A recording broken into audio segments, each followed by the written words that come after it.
जय हिंद, आदाब। मैं हूं शमीम जराजपुरी और आप देख रहे हैं खबरों नज़र चैनल। सबसे तेज और ताज़ा समाचार देखने के लिए बने रहिए हमारे साथ। अब खबर विस्तार से। इम्तियाज़ हॉस्पिटल आजमगढ़ में कम खर्च में डिलीवरी की सुविधा उपलब्ध है। नॉर्मल डिलीवरी 5,000, ऑपरेशन से 15,000 में होती है। डॉक्टर आमना खान से संपर्क करें। इस खबर के प्रायोजक हैं एजीएम हॉस्पिटल बिलरिया की चुंगी, शहर आजमगढ़। हार्ट के स्पेशलिस्ट डॉक्टर मोहम्मद इकराम से संपर्क करें। यूपी के जनपद आजमगढ़ से ये खबर है, जहां तमसा प्रेस क्लब आजमगढ़ में आयोजित प्रेस वार्ता को संबोधित करते हुए मदरसा अरबिया कासिमुल उलूम मगरावा आजमगढ़ के प्रधानाचार्य मुफ्ती अब्दुल कादिर ने बताया कि माननीय प्रधानमंत्री नरेंद्र मोदी जी के संकल्प, एक हाथ में कुरान और दूसरे हाथ में कंप्यूटर को साकार करने और उत्तर प्रदेश सरकार तथा मदरसा शिक्षा परिषद के आदेशों के क्रम में मदरसे में दीनी और दुनियावी तालीम की व्यवस्था की गई। मुफ्ती अब्दुल कादिर ने कहा कि हम मदरसे के बच्चों को मुख्य धारा से जोड़ना चाहते हैं। मदरसे में दीनी तालीम के साथ दुनियावी तालीम की व्यवस्था करना चाहते थे और बच्चों को दुनियावी तालीम से जोड़ना चाहते थे और मदरसों के फारिग उलमा को नीट, जेईई, आईएएस, आईपीएस की कोचिंग कराने का प्रोग्राम बना रहा था। मदरसे में एनसीईआरटी की पाठ्य पुस्तकें पढ़ाए जाने के साथ छात्रों को प्रतियोगिता परीक्षाओं में कामयाबी दिलाने के लिए कोचिंग क्लासेज शुरू करने की पहल के साथ निर्माण कार्य भी करवा रहे थे। मुफ्ती अब्दुल कादिर ने कहा कि मेरे इस कार्य की तारीफ भी हो रही थी, लेकिन मेरी बढ़ती हुई लोकप्रियता से बौखलाकर मदरसे के एक अध्यापक ने साजिश करके दारुल उलूम देवबंद से मेरे खिलाफ फतवा मंगवा कर मुझे बदनाम करने की कोशिश शुरू कर दी और इंतजामिया कमेटी के लोगों ने मेरे निर्माण कार्य को बंद करवा दिया। उन्होंने कहा कि इंतजामिया कमेटी के सेक्रेटरी के इशारे पर कुछ लोगों ने मुझसे इस्तीफा के लिए दबाव बनाना शुरू कर दिया। इस्तीफा न देने की सूरत में देख लेने और मेरे परिवार समेत मुझे नेस्तो नाबूद कर देने की भी धमकी दी गई। मैं चूँकि जिला बस्ती का रहने वाला हूँ, यहाँ न कोई मेरा खानदान है और न कोई रिश्तेदार, इसलिए मैं अपनी जानो माल की हिफाजत के मद्देनज़र मैंने छुट्टी की दरखास्त देकर लखनऊ में रह रहा हूँ।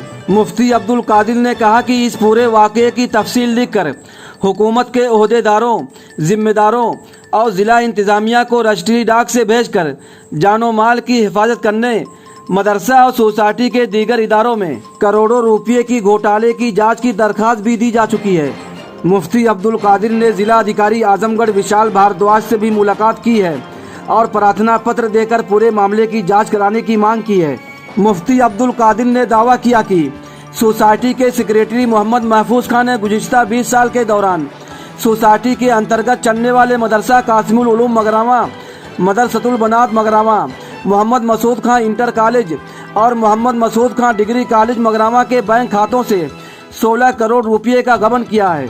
इस पूरे मामले पर जब मदरसे की इंतजामिया कमेटी के सेक्रेटरी मोहम्मद महफूज खान से संपर्क किया गया तो उन्होंने मुफ्ती अब्दुल कादिर के द्वारा लगाए गए सभी आरोपों को बेबुनियाद बताया और मुफ्ती अब्दुल कादिर के ऊपर मदरसे की शक्ल बदलने का आरोप लगाया और कहा कि वो बगैर छुट्टी लिए मदरसे से गायब हैं। सेक्रेटरी मोहम्मद महफूज खान ने बताया कि मदरसा कासिमुल उलूम मगरावा सहायता प्राप्त मदरसा है। महफूज खान ने कहा कि मुफ्ती अब्दुल कादिर को अलग से इंग्लिश मीडियम स्कूल कायम करने की अनुमति दी गई थी, लेकिन उन्होंने मदरसे की शक्ल ही बदलना शुरू कर दी। मोहम्मद महफूज खान ने जान से मारने की धमकी को निराधार बताते हुए कहा कि मदरसे के तमाम अध्यापक उनकी बातों से नाराज हैं और वो खुलेआम मुझको और सभी अध्यापक को बुरा भला कहते हैं। मुफ्ती अब्दुल कादिर के द्वारा लगाए गए भ्रष्टाचार के आरोपों पर मोहम्मद महफूज खान ने कहा कि 2021 में सोसाइटी के चुनाव से पहले इसकी जांच हो चुकी है। अगर मैं भ्रष्टाचारी होता तो लोग मुझे दोबारा सेक्रेटरी क्यों चुनते। मोहम्मद महफूज खान ने कहा कि मदरसा कासिमुल उलूम मगरावा में दीनी तालीम के साथ दुनियावी तालीम भी दी जाती है। आपको बता दें कि इधर चंद महीनों से मदरसा अरबिया कासिमुल उलूम मगरावा आजमगढ़ के प्रिंसिपल और सेक्रेटरी के बीच विवाद बढ़ता ही जा रहा है, जो ख़त्म होने का नाम नहीं ले रहा है। बता दें कि मदरसा अरबिया कासिमुल उलूम मगरावा, मदरसतुल बनात मगरावा, मोहम्मद मसूद खान इंटर कॉलेज मगरावा और मोहम्मद मसूद खान डिग्री कॉलेज मगरावा वगैरह मोहिबुद्दीन मुस्लिम एजुकेशनल सोसाइटी मगरावा के तहत चलते हैं। मीडिया से बातचीत करते हुए मुफ्ती अब्दुल कादिर ने क्या कुछ कहा है, आइए हम आपको दिखाते हैं। जी, मेरा नाम है मुफ्ती अब्दुल कादिर। यहाँ आज़मगढ़ में एक मदरसा है, राज अनुदानित मदरसा है कासिमुल उलूम मगरावा। उस मदरसे का मैं प्रधानाचार्य हूँ। पिछले 2017 से मदरसा बोर्ड और यूपी गवर्नमेंट, यूपी सरकार मदरसों में छात्रों के उन्नयन के लिए, उनके आधुनिकीकरण के लिए उत्तर प्रदेश सरकार जो है बराबर प्रयास कर रही है और मदरसों में दीनी तालीम के साथ दुनियावी तालीम भी दिलाना चाहती है। इसके लिए उत्तर प्रदेश सरकार ने मदरसों के पाठ्यक्रम में, मदरसा बोर्ड ने मदरसों के पाठ्यक्रम में संशोधन किया। कुछ गैर ज़रूरी मज़ामीन को जो आवश्यक नहीं थे, सदियों पुराने थे, उनकी अब उपयोगिता नहीं रही। इसलिए मदरसा शिक्षा परिषद ने दीनियात यानी धार्मिक शिक्षा के 3 विषय के साथ साथ हिंदी, इंग्लिश, मैथ, साइंस और कंप्यूटर ये लागू कर दिया। और लागू होने के बाद मदरसा के प्रबंधकों और प्रधानाचार्य लोगों ने शिकायत की कि साहब एनसीईआरटी पुस्तकें नहीं मिल पा रही हैं, हम लोग उर्दू मीडियम पढ़ाते हैं, कुछ लोग हिंदी मीडियम पढ़ाते हैं, लेकिन पुस्तकें अवेलेबल नहीं हैं। इसलिए मदरसा शिक्षा परिषद की सिफारिश पर उत्तर प्रदेश गवर्नमेंट ने पिछले 3 सालों में तकरीबन 9 से 10 लाख रुपए की एनसीईआरटी पुस्तकें Hindi, English, Urdu medium, Hindi English medium की लगभग तब 560 मदरसे जो अनुदानित हैं उत्तर प्रदेश में, सबको फ्री मुहैया कराई है। हमने इस साल इस शैक्षिक सत्र से हमारे एनसीईआरटी पुस्तक जो है पिछले 5 साल से चल रही, पढ़ाई जा रही है, लेकिन हिंदी मीडियम की पढ़ाई जाती थी। लेकिन गांव जो हमारा मंगरावा है, इसमें 22 एकड़ ज़मीन गांव के लोगों ने हमारी सोसाइटी को 1962 में दिया था और इसलिए दिया था कि यहाँ शिक्षण संस्थाएं बनेंगी, धार्मिक शिक्षण संस्थाएं होंगी, आधुनिक शिक्षण संस्थाएं होंगी, हमारे बच्चे और हमारी बच्चियाँ यहाँ फ्री में शिक्षा ग्रहण कर लेंगे। अब इंग्लिश मीडियम का जो 2-4-10 साल से बाहर आई तो उसमें गांव के छात्र बाहर जाने लगे, क्योंकि हमारे यहाँ एक मदरसा है कासिमुल उलूम, जिसका मैं प्रिंसिपल हूँ। 1978 से ये राज्य अनुदानित है और वहीं बगल में एक लड़कियों का इंटर कॉलेज अनुदानित है, एक डिग्री कॉलेज ये गैर अनुदानित है।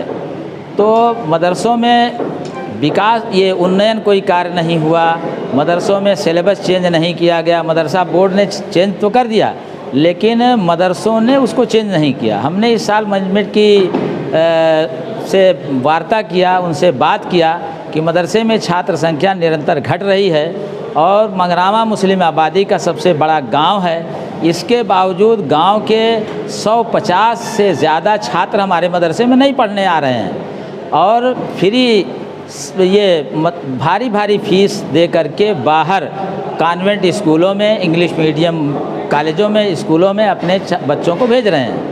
हमने मैनेजमेंट से कहा कि आप हमको 1-2 साल का मौका दीजिए, हम मदरसे को मॉडिफाई करेंगे, मॉडिफाई करके हम मदरसे को फुल्ली इंग्लिश मीडियम बनाना चाहते हैं, लेकिन धार्मिक शिक्षा बराबर जारी रहेगी और उसके साथ हम आधुनिक शिक्षा चाहते हैं। हमारी सोच बरसों से ये थी कि मदरसों के प्रति समाज की जो सोच बनी है कि मदरसों में गरीब लड़के पढ़ते हैं और वो अपनी गुर्बत की वजह से भटक जाते हैं, बार बार इन पे आरोप लगते हैं। तो हमारी ये सोच थी कि मदरसे को इंग्लिश मीडियम करके, हमारे पास पर्याप्त मात्रा में भवन है, हमारी ये कोशिश थी कि हम कोचिंग सेंटर कायम कर दें ताकि मदरसों के पास आउट गरीब छात्रों को, जो प्रतिभावान हैं, जिनके अंदर टैलेंट है, उनको हम चाहते थे नीट, जेई, यूपीएससी की तैयारी करा दें और तैयारी करा करके उनको इंजीनियर, डॉक्टर, आईएएस, आईपीएस बना करके राष्ट्र की मुख्य धारा से जोड़ दें। इसके लिए मैनेजमेंट से हमने बात किया, मैनेजमेंट ने स्वीकार कर लिया कि ठीक है, लेकिन मैनेजमेंट ने हमने 3 साल का समय मांगा था कि साहब 3 साल का हमको समय दे दीजिए, हम इस तरह का कार्यक्रम चलाना चाहते हैं और यदि इसमें हम सफल हो गए तो गांव और समाज के विकास के लिए, यहाँ तक कि मंगरावा गांव के विकास के लिए ये मील का पत्थर साबित होगा। और यदि 1-2 साल में कुछ आईएएस, कुछ पीसीएस और कुछ नीट क्वालिफाई हो गए तो फिर तो मंगरावा का नाम अपने देश नहीं विदेशों में भी जाना जाने लगेगा। मैनेजर साहब तैयार हो गए, कमेटी में प्रस्ताव हो गया। 6 जून को हमने जो है इसका टाइम टेबल भी लागू कर दिया। लेकिन बाद में जब हमने कहा कि इसकी वेबसाइट बनेगी और वेबसाइट बना करके हम मदरसे के सभी अभिलेख को ऑनलाइन करेंगे, तो मैनेजर साहब को जो है इससे तकलीफ़ होने लगी। मौलवी मसूद साहब की ये चारों संस्थाएं हैं और पूरा ज़िला, पूरा समाज जानता है कि वो निहायत ईमानदार व्यक्ति थे और अपनी ईमानदारी की वजह से मेहनत करके उन्होंने 2 कॉलेज और 2 मदरसा स्थापित किया था। जिस वक्त मौलवी साहब का आकस्मिक निधन 2002 में हुआ, उस वक्त चारों संस्थाओं में कुल 215 कमरे बन चुके थे और अच्छे ढंग से बन चुके थे। शिक्षा की बढ़िया व्यवस्था हो चुकी थी। मौलवी साहब चाहते थे कि यहाँ मेडिकल कॉलेज हो जाए, इंजीनियरिंग कॉलेज हो जाए, लेकिन समय ने उनका साथ नहीं दिया और वो उनका स्वर्गवास हो गया। समाज के लोगों ने सहानुभूति में उन्हीं के बेटे श्री मोहम्मद महफूज खां साहब को प्रबंधक बना दिया, सेक्रेटरी बना दिया। और सेक्रेटरी बनने के बाद हमने, समाज ने, तमाम लोगों ने उनको स्वीकार कर लिया, मान लिया।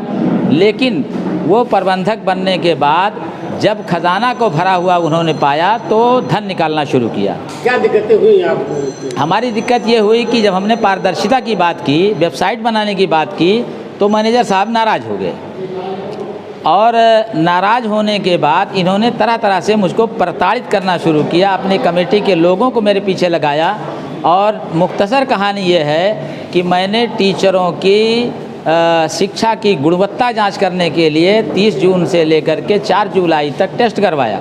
उस टेस्ट में 14 में से 12 शिक्षकों के खिलाफ रिपोर्ट आई कि इन्होंने पढ़ाया नहीं। इसलिए हमने वेतन बिल पर लिख दिया कि जब इन शिक्षकों ने पढ़ाया नहीं तो इनका वेतन क्यों बनाया गया और वार्षिक वेतन वृद्धि के साथ क्यों बनाया गया।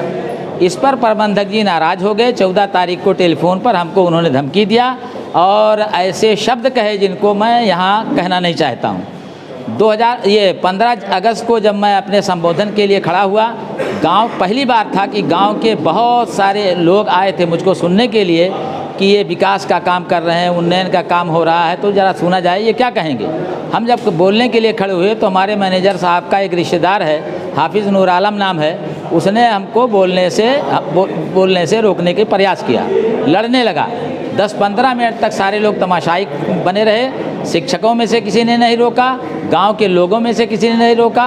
मजबूर होकर मुझे अपना भाषण बंद करके बैठना पड़ा। आपका प्रबंधक जी का विवाद है? मेरा विवाद कुछ नहीं है।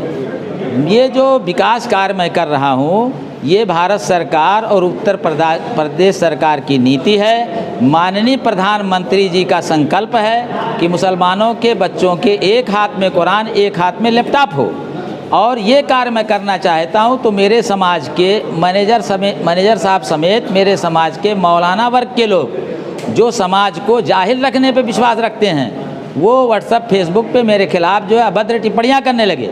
मैंने जब विरोध किया तो देवबंद से मेरे खिलाफ फतवा मंगा लिया गया और फतवा का फतवा को जो है वो सोशल मीडिया पे फैलाकर मुझे बदनाम करने की कोशिश की गई। आज हालत ये है कि मैनेजर साहब के बहुत करीबी हाफिज़ मोहम्मद तैयब साहब हैं, हमारी कमेटी के सदस्य हैं। 17 तारीख को वो इस्तीफ़ा देने का मेरे ऊपर दबाव बना रहे थे। मैंने इस्तीफ़ा देने का इनकार किया तो ये तैयब साहब की पृष्ठभूमि ये है कि हमारे मंगरावा गांव में ये शक्तिशाली परिवार से इनका संबंध है और पूरे गांव में कोई भी इनके सामने आवाज़ उठाने की स्थिति में नहीं है। इन्होंने अपनी उस पृष्ठभूमि का नाजायज़ फ़ायदा उठाते हुए मेरे ऊपर इस्तीफ़ा देने का दबाव बनाया।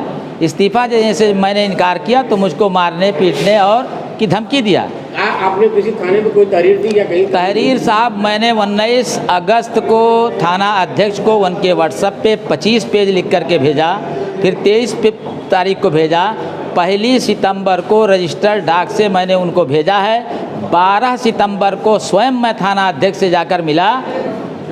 क्या चाहते हैं आप? मैं पहले तो मैं अपने परिवार की सुरक्षा चाहता हूँ। चूँकि मैं बस्ती जनपद का रहने वाला हूँ, मुझे नौकरी नहीं करने दिया जा रहा है। मैं और मेरा परिवार पूरा भयभीत है। मेरे 2 बच्चे जो है कोटा में हैं और कोटा में भय की स्थिति में हैं। मेरा परिवार लखनऊ में है, मैं भी लखनऊ में मजबूरन चला गया हूँ, क्योंकि आजमगढ़ में मेरा कोई ना रिश्तेदार है, ना मेरा कोई ख़ानदान है, ना कोई मेरे साथ खड़ा होने के लिए तैयार है। इन विद्यालयों में कुछ घोटाले का भी मामला सामने आया है। घोटाला तो इतना बड़ा है कि अगर जांच होगी तो 20 करोड़ से ऊपर का घोटाला है।